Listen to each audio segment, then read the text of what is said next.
surface, Roseanne Barr, she kind of seems like an unlikely conservative superhero, doesn't she? But there she was last night, reviving her eponymous TV show that went off the air 20 years ago.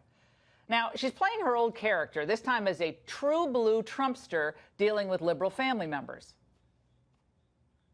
I know so many families, that are divided over the election still, and they still, are fighting and stuff. So we wanted to show that and how our family deals with it. And we all have the hope that people will start talking to each other again, because that's what we need. Did you see Joy Behar's face? She wasn't buying that at all. Well, when the original sitcom Roseanne debuted, think about this. Reagan was finishing his last year in office. And then 9 seasons later, Bill Clinton was in the middle of his second term in office.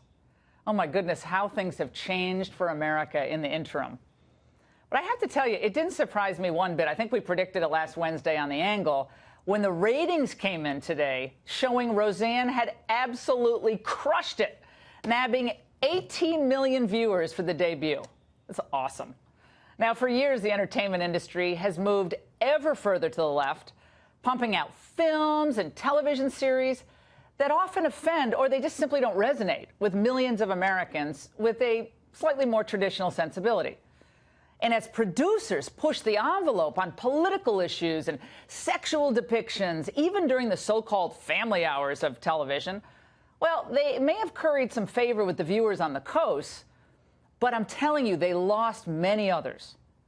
And the people they lost, they needed a reason to return to broadcast television. And last night, Roseanne gave it to them.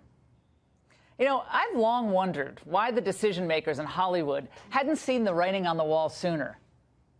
How is it good business to deliver content that right off the bat, half of the country is going to be repelled by? Remember, 14 years ago, Mel Gibson's Passion of the Christ, it premiered and ultimately racked up over $600 million in total domestic and foreign box office. Evangelicals and Catholics flocked to the film over the Easter weekend, many seeing it more than one time. It was an absolute tour de force. So one would have thought that the industry would have seen that success and tried to replicate it. But they didn't really do that. It was almost as if the entertainment executives forced themselves to look the other way and write off conservative success in their world as some kind of strange anomaly. But Roseanne Barr took the audience seriously, and she was willing to reflect who they are fairly, even their politics. I think the voice of working people is absent from television, and I think we always had that, and we have it again. And there's nothing on television like it. It reminds me a lot of when we first started, there was nothing on television like our show, and it's still that way. She's a true innovator. And Roseanne shows us that Trump voters, they're not monsters, they're not deplorables, and no, they're not stupid. They're real people with real dreams who get into family fights and they grapple with health crises and money troubles. And remember the show The Middle? That's also at ABC. That's been a big hit. It's another middle-class family, and they go to church, and they love each other no matter their dysfunction. And who can forget, oh my gosh, I loved Everybody Loves Raymond. That was a pretty conservative show. That ran for 9 hilarious seasons. And then, of course, remember, Tim Allen starred in that well-rated Last Man Standing, which was curiously canceled last summer, despite the fact that it outperformed on Friday nights. It, too, skewed conservative. But let's face it, for too long, many of you have felt increasingly isolated from the popular culture because the popular culture seems to have nothing but ridicule and disdain for you.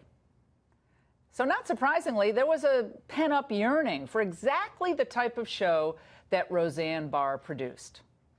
Real families, real problems, and real intra-family political divides that can provide real laughter. So will the huge success of Roseanne mean we can expect to see similar efforts at other networks? I wouldn't hold your breath.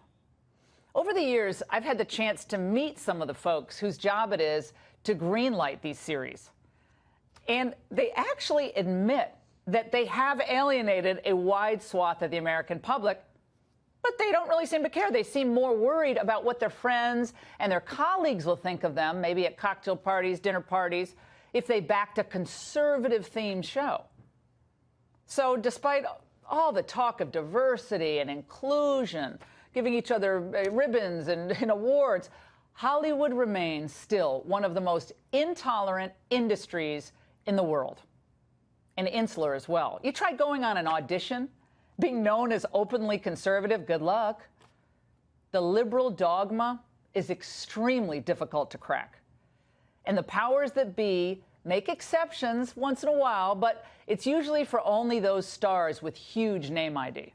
People like, Jon Voight or Sylvester Stallone or Roseanne herself.